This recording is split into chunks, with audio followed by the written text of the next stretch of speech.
once you realize that the tax code was made for entrepreneurs and business owners, it wasn't made for employees, then you start to look at life completely different. Like even me and Troy, we went to Mexico a few months ago with our families, and it's a company retreat.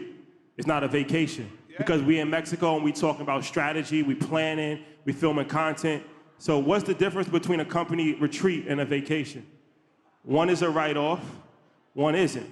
So it's when you want to go to Miami, right? Instead of just going to Miami, putting it on your credit card and spending a bunch of money, why don't you actually have a company? Why don't you actually have some employees, your friends? Why don't you go? Why don't you have a lunch? Why don't you meet somebody? Why don't you attend an event? Now that actually becomes a company retreat.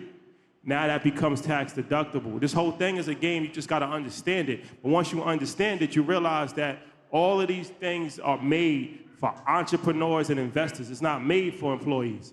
And as long as you have that employee mindset, you're never gonna be able to reach the real value of wealth in this country, because you have to understand, these laws were written by somebody. So they were written by people that want to take advantage of it. But of course, the minority is never going to look out for the majority. So the top people are going to make the laws for themselves, and they're educated. But the vast majority of people weren't educated, but now you are educated.